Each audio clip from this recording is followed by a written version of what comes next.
we got something. This is a lot of stuff. It's iPhone 13 week. I do want to say these were lent to me. This is not sponsored. These are review units from Apple, so thank you, Apple, for lending me all 4 of these phones. I get to pick one at the end of it, so stick around to see which one I decide on, but these are the brand new iPhone 13 Pros. There's the Pro and the Pro Max, and then we got the iPhone 13 Mini and the normal iPhone 13. We're gonna unbox a few of these, and then I'm gonna show you my perspective.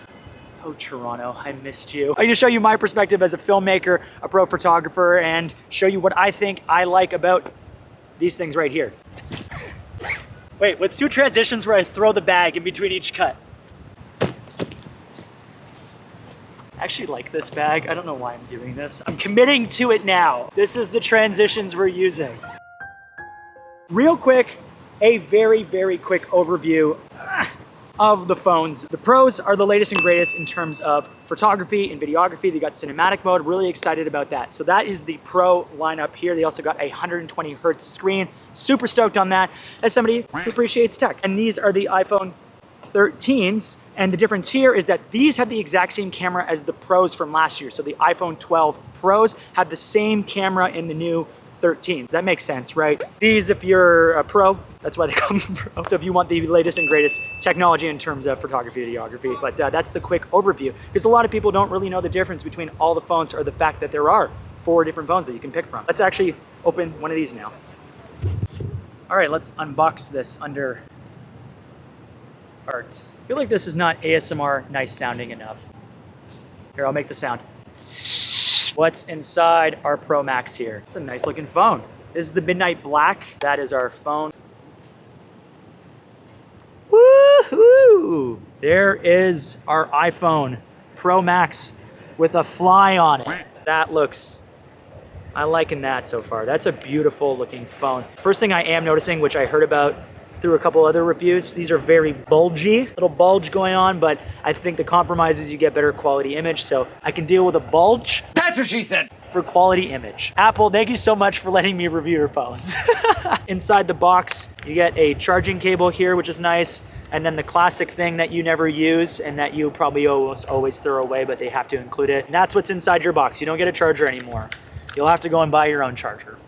Okay, so for the purposes of this video, I'm gonna mainly be looking at the iPhone 13 Pro Max. I've been using the iPhone 12 Pro Max for the last year. I love this, I love the form factor. So because this has the latest and greatest photography and filmmaking features in it, I figured that's what everybody's gonna be interested in. So let's take a look at this right here. Yo, the world is oh, okay, turn around.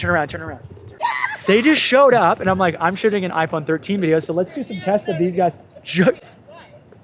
Oh, that's amazing. I'm gonna show you some footage while these guys juggle. Okay, I think the thing that everyone's pretty stoked about in terms of iPhone 13 Pro is cinematic mode, and that is the thing that I'm most interested in. So we're gonna bring it up here. We're gonna have these guys juggle in the background, and we're gonna see what the rack focusing is like. So that's what it looks like. We're gonna bring it and see if we can tap on.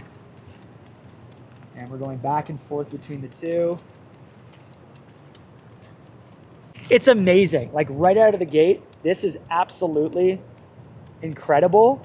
The fact that phones can do this now, but because of this specific test that I'm seeing, these balls are moving very quickly in front of the camera. You can see that it is a fake type of depth of field that you are getting. So I think if we got these guys to stop juggling for a second, let's do another test here where we're just going back and forth between the two faces. We got Sydney looking, and then we'll bring it over here. I'm tapping on this spot and bringing it back over and bringing it back over.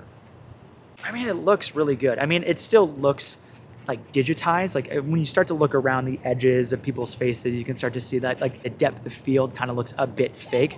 But when we're talking about the fact that this isn't a phone, I mean, it looks awesome. All right, so that was the back-facing camera. We're gonna do the front-facing camera, and I'm actually gonna turn it around so you can see Lucas, so I can go back and forth between the two of us and also get Lucas's reaction. So here is cinematic mode with the front-facing camera, and let's tap on Lucas. And then let's tap on me.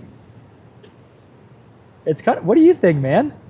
It's not bad. That looks pretty good. For a front, I mean, this is the front-facing camera. It's pretty sweet. So what we're gonna do now is the stabilization test. I'm gonna go around Sydney while he's juggling. This is the stabilization test right now. I'm gonna like try to walk a little bit like.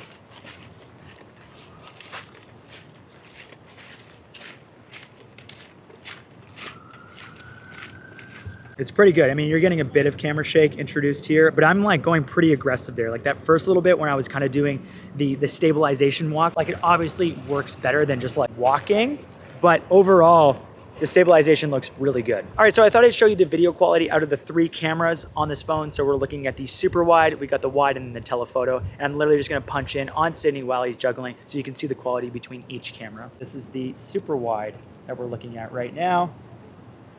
I mean, it looks really nice. I'm gonna move into the wide camera. In my opinion, the wide camera is always the best quality camera. Like it always looks really good. I also have a new f-stop, lower f-stop, f1.5 on this camera and this lens. And then we're gonna move to telephoto. And the telephoto is a 3 times now. And it doesn't look bad. It's not great. I would say the best quality camera is definitely your wide camera. Okay, so the big differences this year in terms of the iPhone 13 Pro lineup is that we have a larger sensor, and also the wide lens has an f1.5 aperture and the super wide has an f1.8 aperture, which means that you get more light, which ultimately means that you get higher quality photos. So why don't we take a couple of photos of the guys juggling here and see just kind of like what the image quality looks like, and test out portrait mode and test out all the different lenses that are on this camera. All right, so we're gonna do the super wide camera right now. We're just gonna take a couple photos. All right, sweet, I'm just gonna take one of Sydney directly here.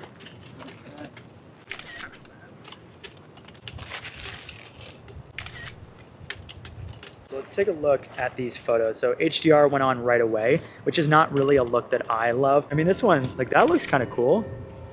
That's not bad, eh? Okay, I was literally like double tapping on the photo. I didn't know this was a thing. I can copy the text on his shirt. Look. Oh. What? Did I miss this in the keynote? What? I definitely missed that. That's awesome. Apparently it's a thing. Like they even knew that. One of them was like, why do you seem so excited? Okay, so what we're gonna do right now is we're gonna test portrait mode. So when you're in portrait mode, really the only 2 cameras that you can actually use are the wide camera and the telephoto camera. And what we're gonna be doing is taking some photos of Sydney balancing one of his batons on his head.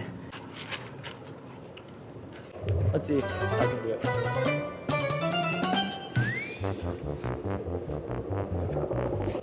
So I'm gonna do a few more tests on cinematic mode because I mainly just showed you like the one lens, but you can actually do the telephoto lens and the wide lens on cinematic mode. So let's show a few more examples between the 2 lenses on cinematic mode.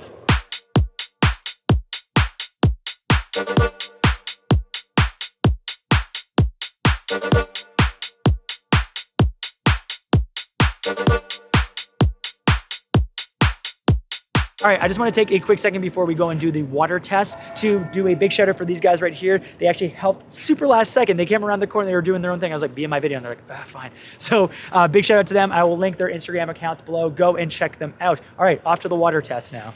Okay, I found some water for us. It is, I don't know why they're guarding the water. Let's do a quick water test because I know people are gonna be interested in what this is like when we submerge it. Let's film some video actually too at the exact same time so you can see. So the camera, boom. So right when you get it out of the water, you can still tap it. You were freaking out. You hate that test, don't you? I don't know why there's all these pigeons all of a sudden, but I figured this would be good for a slow motion test. Slow motion test.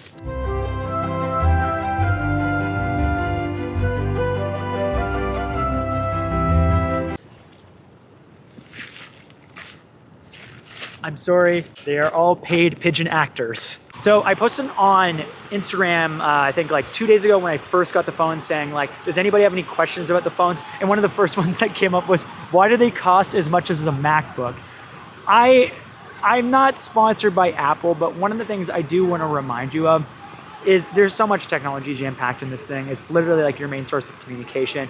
The photo and film quality of this thing, I mean, you guys saw it's pretty amazing what you can do with it now. And a lot of people make their living off of shooting content with their phone. So I think it's fair to assume that an investment into something that you use every single day for, I think this phone right here is $1,500 roughly Canadian. It actually seems like a pretty reasonable price for something you literally use and rely on every single day. So that is why it costs as much as a MacBook, because this is actually far more capable sometimes than a MacBook itself. Somebody else also asked, what is the quality in low light? So what we're gonna do afterwards, once Lucas starts editing this video, I'm gonna put some clips that I shot once it actually turned to nighttime.